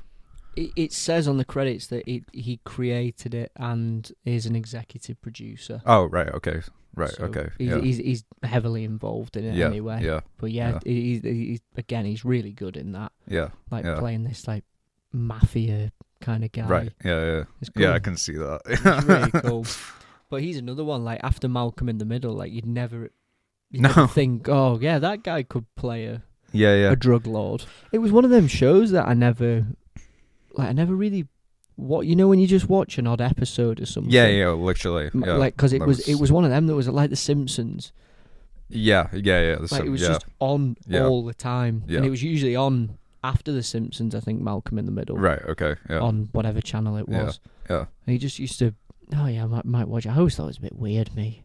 Yeah, well, I never like connected with it. I was like more of a Fresh Prince type of guy when I was younger. I watched Fresh Prince a lot. I didn't actually watch Friends till like years and years later. Neither did I. I was like a teenager, so I didn't even know Friends existed till like when I was like 16 or something. Yeah, I didn't get into Friends till about then either. Yeah, it was always Fresh Prince. I used to watch like there was a one called Full House. That was like another sitcom. It was Mary-Kate and Ashley. Yeah, that was like the starting role, and they had like Bob Saget. And ever watched Saved by the Bell? No. You never watched that show? No. Actually, I never watched it until I went to America. Right. I did actually really enjoy it. Yeah. Because it was literally like that kind of stuff. Frasier was another one. Yeah, Frasier. It was all just on around about the same time. Yeah. I used to watch the Cosby Show as well. What's that? Cosby Show, Bill Cosby. Oh right. Yeah. I've never seen it. It's been fucking like fun to be he's like done a lot of bad shit. Nice. Over the last years. I think he's in jail now. Nice. But like it's creepy as fuck when you watch it now, because it's like do you know what I mean? Like because he's done like a lot of bad shit to like women and stuff. So it's like really fucking like creepy to watch now, because you just know all these stories about him. It's horrible. Like I remember as a kid, my dad would like tell me about Jim Will Fix It. Oh, and like obviously this was before anything came out. Like this, I'm talking like 15, 20 years ago, and he'd be like, "Oh yeah," because he took a load of kids on one of these rides at Blackpool. Right. And this was when my dad told me this story. He was like, "Oh yeah," and he came in and he did this show, and like this was the essence of the show, and like you think, oh, all right, that's really cool. That's really cool. And then everything like came out about him. It's just like, how on earth did he get away with what he was doing when it was so plain for everybody to see how much of a fucking creep he was? Yeah, it's fucking scary, man.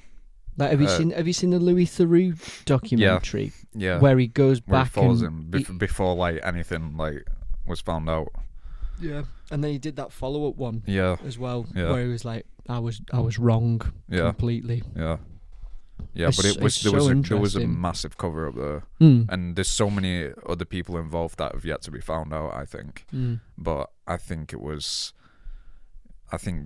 know, the BBC had a lot to do with covering it up. They got a lot to answer for. Yeah. Like when you look into it, it's like, how was this not exposed before like 30 years ago? Yeah. And I think there was a massive cover up. Yeah, because he befriended a lot of powerful people. Yeah. You know, the fucking royal family. Wait, for one. The Prime Minister. And, you know, there's connections there. Prince Andrew. Yeah. You know. Yeah. This is fucking... And it needs to come down. It does need to come down. It needs to fucking happen. It does. It'll happen. It will. The decline is happening. Prince Andrew is happening. He's gonna get his time. Well, there's going to be no one. There's going to be no one protecting him. Yeah. Soon. You know, like Philip dying this week. There's going to be. They're all getting too old. Yeah. Yeah. And there's just going to be. Yeah. You know, when it comes down to it, I don't think honestly that, you know, William isn't going to be protecting it. He's gonna try and find a way out. No, I have trust in like Harry and Philip to expose some of these things, maybe, or like be Harry and Philip, even though Philip's dead. No, Harry and not Charles. William. Fuck. I was gonna say that'd be impressive. No.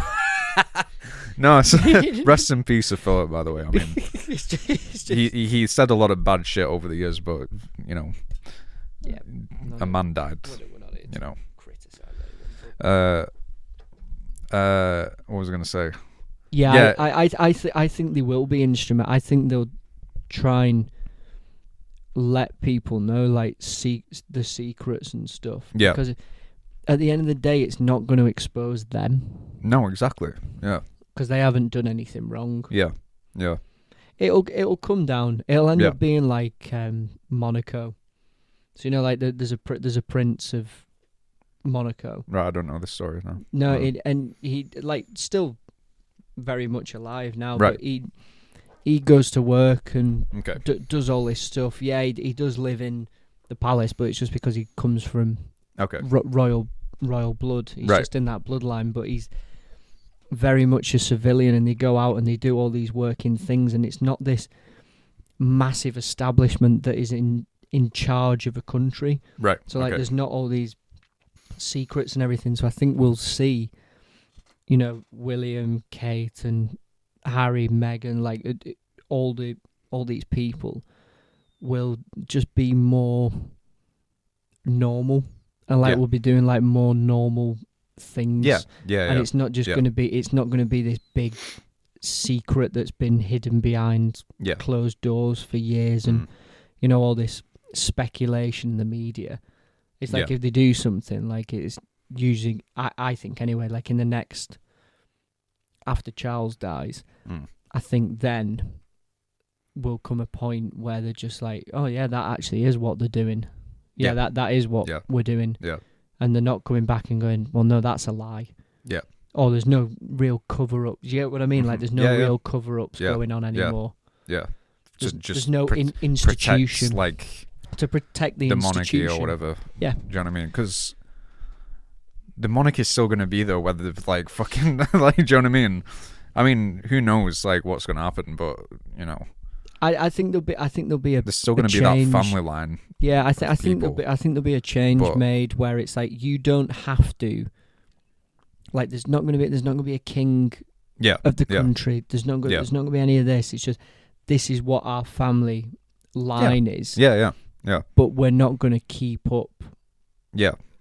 The monarchy. Yeah. As what it's been. As what it's been. Yeah. Been like. Yeah. Yeah. I think the Queen's or Charles is gonna be the true last one to be king or queen in the way that it's been. I just don't know whether.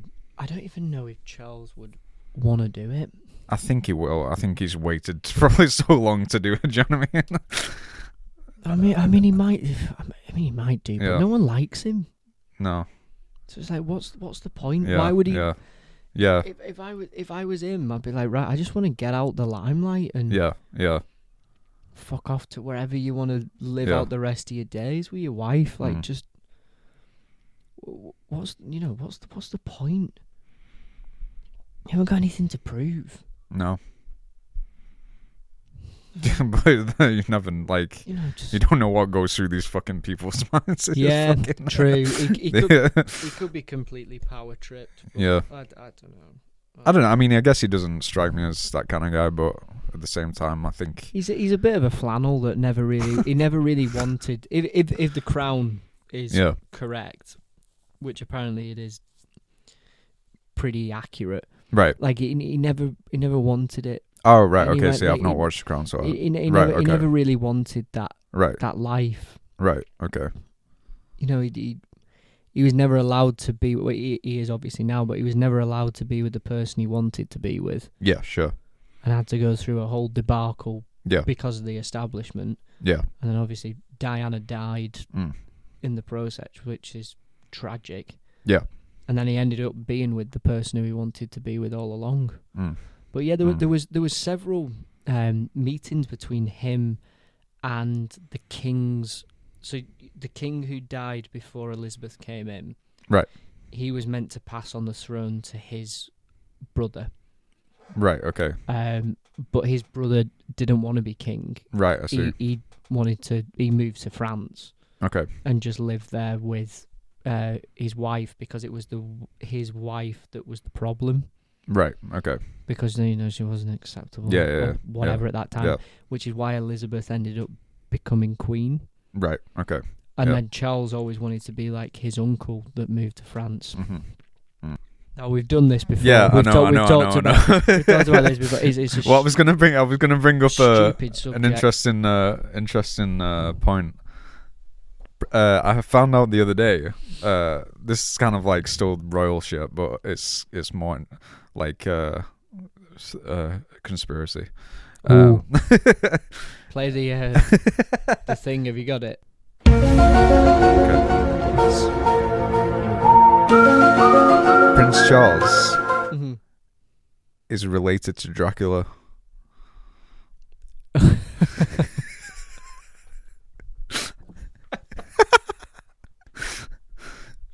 He frequently.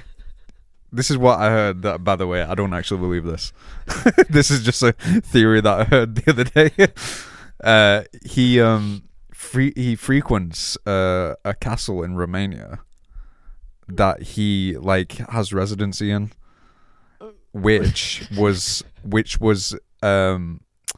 based off of Dracula. Like, it's the castle Dracula is the story of Dracula is based off this castle, Bran Castle or something, whatever it's called. Okay. In it's dab in the center of Romania, and Prince Charles always goes on holiday, or has some affiliation with this castle, and apparently he the owner of that, the first person who lived in that castle it's in Charles's bloodline or whatever, or it's in the family tradition. Well, they are. They have Nazi bloodline. Yeah. Don't they? Because of Philip. Yeah. Philip. Yeah. Philip's Yeah, I've fucking heard all this shit before. That's a deep rabbit hole to go something. No, but that is actually actually no, true. I know. I mean, But yeah, they come from all over the place, don't they? Yeah, Because yeah. obviously they marry someone. Yeah, yeah. You know, so like there's the actual royal. Yeah, because didn't bloodline. Philip come from Denmark or something? No, he's German, I think. Oh, right, okay. All right, I don't know. I might be getting my information mixed up. I don't know much about it. I just hear these like things and like I just go off of whatever. Yeah, that's hilarious. I don't know if they're actually fucking true or not. There was the thing that made me laugh about you saying that Charles and Dracula. Yeah, yeah. Have you ever seen Prince Charles's hands? No. Have you seen how fat and swollen they are? No. Google him. Right. I'll see if I can get a picture. Right. Be like here we go. There they are. Oh, what the fuck? No. No, seriously. No. No, it's true. No. No way. Honest to God. They're his real hands. Bro, they're like sausages. Yeah, they are. They're like a pack of sausages. They are. They look like those pork sausages. a pack of Richmond. Richmond's. They do. They're so fat. Like, what's wrong with his hands? Someone's done of his hands. Oh my God. Yo, what the fuck? That's messed up. Oh, How the fuck? why are they so swollen? Wow, Oh. that's creepy. Do you not think he does look a bit like Dracula though? Yeah, that's what I'm saying. When- like when he's you got think that about vibe to it. him. Do you know what I mean? He's got that, Because Transylvanian. that Transylvanian Look to him. look, doesn't he? There is one thing that's true though. What's that? Prince Andrew's a fucking nonce. True. That is the true There you go. facts. And Prince Harry has a good beard. Yeah, it's all right. Yeah. Oh, come on. That's a solid ginger beard. That Yeah, it's good. pretty Not good. hating. Respect to the beards. You're harsh on people with beards. You are. No, I'm not. Even when someone's got a good beard, you're like, yeah, it's still not as good as mine. I haven't. That's I true haven't though, got. isn't it? I don't think I've got the best beard. Whatever. No, because like I've still got. Although I think it might be filling out. The thing is, I've not grown it like proper for You a should while. grow it out again. See. I think it's still see what actually gets filling to. out. How long does that happen for? I don't even know. How long do beards fill out for? I think It's like your whole life. I think your whole life, because there's definitely like. So it doesn't just stop in your like Well, no, because 20s or something. because Joe's dad Right. still can't grow a beard properly. That's what I'm saying. So yeah. it's still growing in patches. And Right, there's okay, little yeah. bits that still like sprout out every now and again. Yeah, but is that like you mean he's growing more beard? Yeah, but it still isn't a full beard. Yeah. So like it yeah. used to be really shit. Yeah. Oh, right, okay. You know, But he's, like as he grown older, he's actually started to he's started to grow a have bit more, Right. but it's still shit. Right, okay. Yeah. Like it still doesn't fill out completely. Mm-hmm. Yeah. Whereas like if you've got a patch, because I used to have this patch here. Yeah, yours is filled out under my like chin, and it quite it does fill out well. quite a Yeah, bit. yeah. Over the last few years, yeah. Mine's solid now. Yeah. Until it gets to a certain point where it gets a bit ginger. Yeah, I've started to Is that get right? ginger as well. I remember we found a really And orange grey. hair. I've got grey now. Have you got grey? Yeah. Have you? Yeah. Bloody hell. I've got grey hairs, I think. Oh my god. Grey nose hairs. I just have grey nose hairs. You know Actually- what? I've got hairs like this is really disgusting. It's like I've got hairs that I've started to know. I've started to notice that hairs grow in places I didn't think they could grow. That is true. Yeah. I'm Like I'm my on board ears, with that. and there's like a few hairs that just grow out my ears. I had a really long I'm like, what one. the? Yeah. Like just actually I can feel it. It's there. Yeah. Like a really long one just On my dangling earlobes. off my ear. Yeah. But it's too painful to pull out. Yeah. Oh god, yeah, it's there. Yeah. Calm that down. Yeah, I'm gonna have to start combing my ear fucking hairs. Fucking hell. Do you remember that point though? Well, actually, no, you probably don't because you've always had a beard. But like, there was definitely a point for a few of us where we're like, "Oh, right, come on, we'll shave this on. Like, we'll have a good beard. Like, Okay. keep shaving so the hair grows thicker." Yeah. And then you get to a point where you're like, oh, fucking hell. Like, you're shaving to actually keep it off. And it's like the reverse happens. Right, It's okay. like, oh, fucking hell, I've got too much hair. Now I've got to Yeah. try and get rid of more of it. Yeah. Just felt like when you were a teenager, there was this race to grow up. You know, it was like, oh, why is my voice still really high? Yeah. You know, why have I not got any Yeah. facial hair? Yeah. You know, why am I not receding? Nobody wants that. I don't think anyone's ever said that one. Fucking hell. But yeah, I don't think like the good beards are like the ones that fill out all the way. I think like I don't know, like Drake's a good example. You ever seen Drake's beard? Mm. Yeah, it's like that's fucking Proper- solid. Proper thick. Yeah. Yeah, proper thick hair. Yeah. Mine does. To be fair, mine I can grow like all round here. Yeah. I just don't like it. Right. Yeah. So it's like a personal preference to like do. It's to emphasize that I don't have a fat chin. It's an illusion. It's an illusion. It's an illusion to. I'm all about that. I'm all about the illusions. It's an illusion with the to hide the fact that I have an ass on my face. Yeah, I've got an egghead if I don't have my beard. Like proper round head. I mean, did this show you that fucking picture the other week? That should come out again. That should always be shown. Fuck. Yeah, so like I just keep it squared out. Yeah. It is an illusion. At all times. An optical illusion. Gotta do it. Gotta do it. 100%. Where do we stand on the old monobrow? Because I mean, no. mine is fierce. If I let mine go, Really? like I need a proper, at Right? least every couple I of didn't weeks. think you had a monobrow. Yeah. Oh, right, do you? Yeah, it's Right, really right. bad. Right. Yeah, Yeah. I have a strong monobrow if I wanted to. We could honestly be we could be the Gallagher brothers if we wanted to. Was that a fashion? But was that fashion like back in the day? I don't know. 90s, or was that just they just didn't give a shit? I don't think they gave a shit. Right? Yeah. I think they're just whatever. Yeah, they've monobrows have never been a. Have they ever? They have been a. I think they've been fashion in like the old times. I think it was a fleeting fashion. Yeah. Yeah, but no. Maybe like hundreds of years ago, it was cool to have a monobrow. I don't know. I just think it looks weird. Yeah. More than anything. Yeah. I know a lot of like you know, Iranians. They I think it might be they kind of like that's a normal thing to have a monobrow, because I know one of my second cousins, he's got a fucking stonker of a monobrow. It's just rocking like a fat caterpillar. Yeah, just across his head. man. Love Stonker. it. Yeah. And he rocks it. He just like doesn't give a shit. That's just I think how the So some people are like that. They're just like, cool. Yeah. I do not care. No, but I can't deal with my monobrow. No.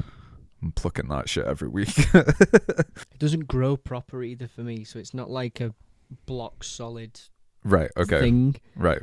But it's just like a substantial enough Okay. hair in the middle Right, okay. that like you could notice that I've got a monobrow. Yeah. Definitely. Yeah. Well, yours is blonde, so it's like I don't have like blonde. I know I have blonde head hair. Yeah. But, like my actual hair isn't blonde. Yeah. It's like brown and a bit ginger. Yeah, I don't know where the fuck ginger hairs are coming from.